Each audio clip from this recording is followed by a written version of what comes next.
नमस्कार। दिव्य होम से मैं फाल्गुनी आप सबका हार्दिक स्वागत करती हूँ। आप सभी को जन्माष्टमी की बहुत बहुत शुभकामनाएं, बधाई।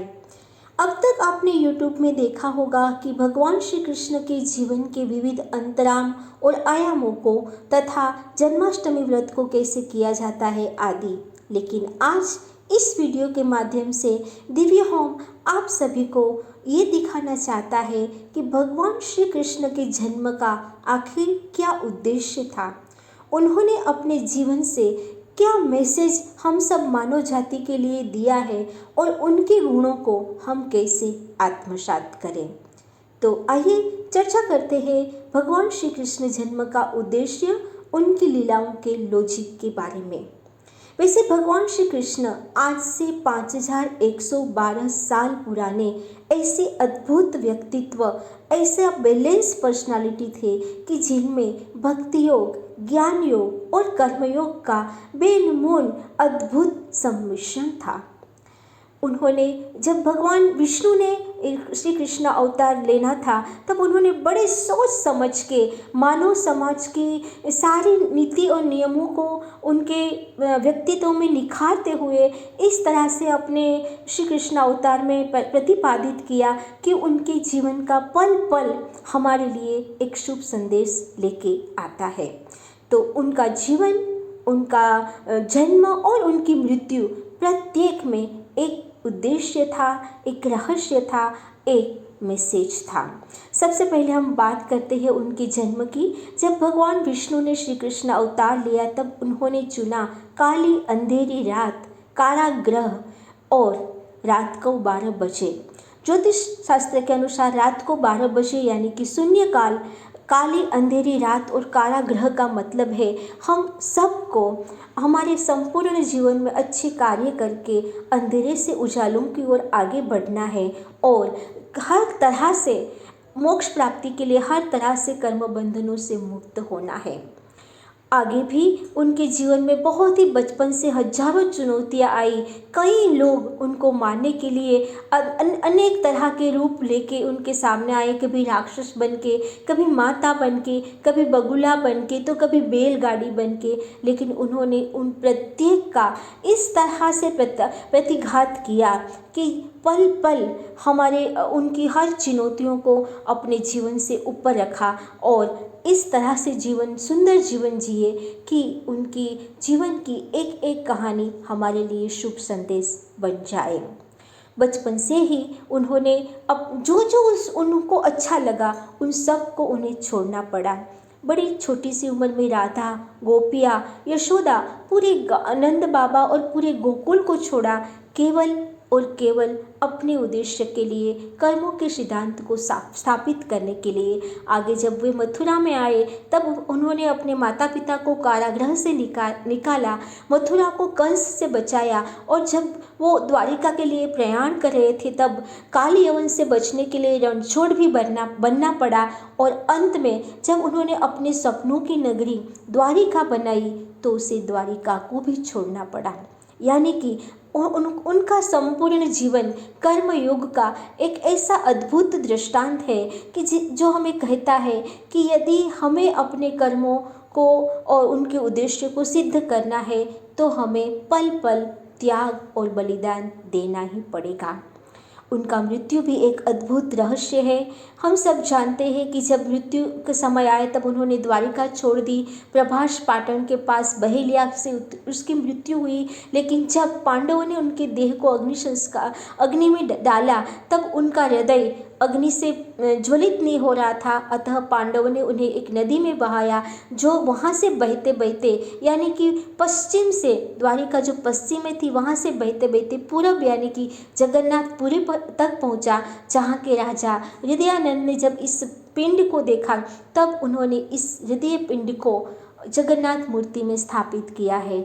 आज भी जब जगन्नाथ मूर्ति को हर 12 साल के बाद बदलते हैं तब पूरी क्षेत्र में अंधेरा कर दिया जाता है। सीआरपीएफ के जवान वहाँ पे तैनात रहते हैं और पुजारी को भी आँखों में पट्टी बांध के जगन्नाथ की मूर्तियाँ बदलनी पड़ती है ताकि उसके अंदर के जो ब्रह्म प्रदेश है, ब्रह्म पिंड है, जो कि भगवान श्री कृष्ण का हृदय है, वो सलामत रहे।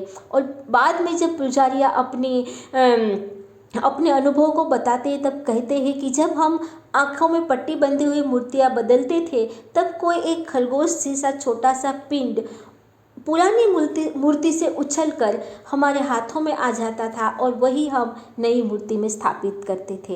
तो ये है उनकी मृत्यु का रहस्य, क्योंकि उनकी आत्मा भारत भूमि के पल पल हर क्षण में मौजूद है और वही हमें ये शुभ संदेश देती है कि हमारे जीवन में कर्मयोग, ज्ञान योग और भक्ति योग का अद्भुत समन्वय होना ही चाहिए। उन्होंने भक्ति योग सिखाया गोपियों की भक्ति से, कर्मयोग सिखाया श्रीमद् भगवद गीता और अर्जुन, जिसमें उन्होंने अर्जुन को कर्मों को सिद्धांत को समझाते हुए युद्ध को प्रेरित किया, और ज्ञान योग सिखाया अपने खुद के जीवन से। तो ये है भगवान श्री कृष्ण, जिनका संपूर्ण पर्सनालिटी एकदम बैलेंस पर्सनालिटी थी। उनकी लीलाओं में भी अद्भुत लॉजिक था। उन्होंने जब माखन चोर की लीला की तब वे चाहते थे कि गोकुल का मक्खन मथुरा तक ना पहुँचे, कंस उनको टैक्स के रूप में ना ले, अतः उन्होंने रास्ते में से वो गोपियों से मक्खन चुराते तथा गोप ग्वालों में बांट देते थे। बाकी वो खुद नंद राजा के, जो कि गांव के मुखिया थे, उसके पुत्र थे, उनकी खुद के पास एक बहुत बड़ी गौशाला थी। उन्हें भला मक्खन चुराने की क्या जरूरत।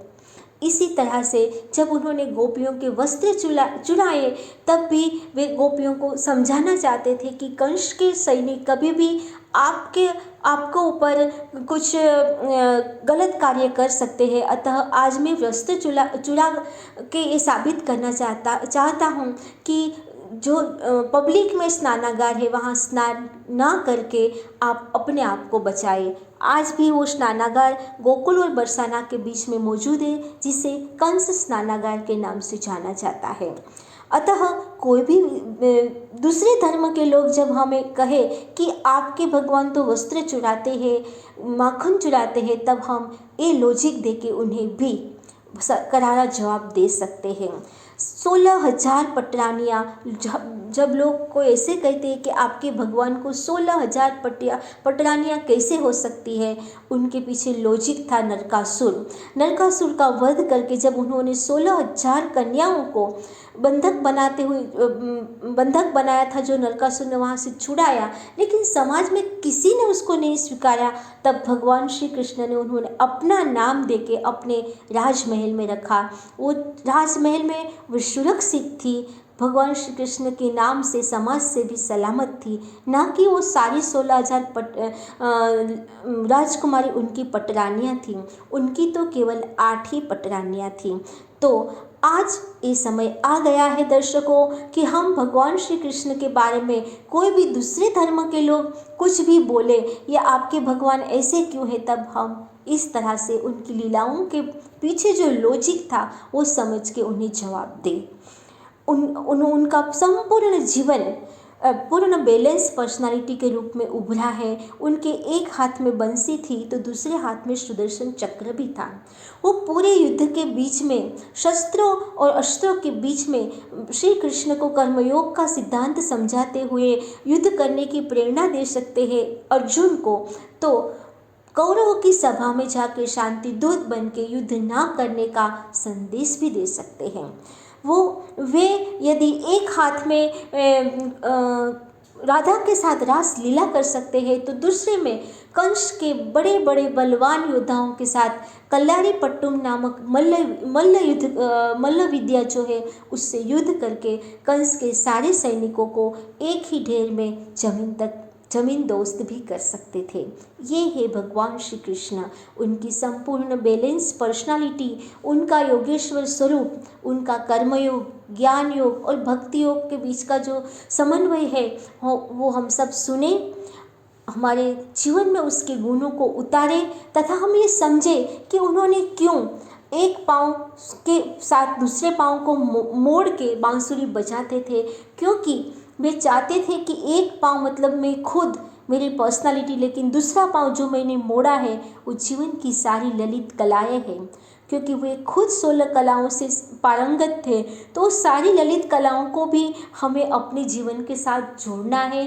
इसीलिए वो एक पाँव को मोड़ के हमेशा बांसुरी बजाते थे। उनके तो एक एक जेस्टर्स, एक एक पोस्टर्स और उसकी बॉडी लैंग्वेज में एक एक मैसेज छिपा है। तो आइए अब हम ये समझे कि कृष्ण जीवन का जो उद्देश्य था, वो उद्देश्य, उनकी लीलाओं का लॉजिक हम जन जन तक पहुंचाए, तभी हम सही मायने में जन्माष्टमी सेलिब्रेट कर सकते हैं। एक बार फिर से दिव्य होम से आप सभी को जन्माष्टमी की खूब खूब बधाई, शुभेच्छा। नमस्कार, धन्यवाद।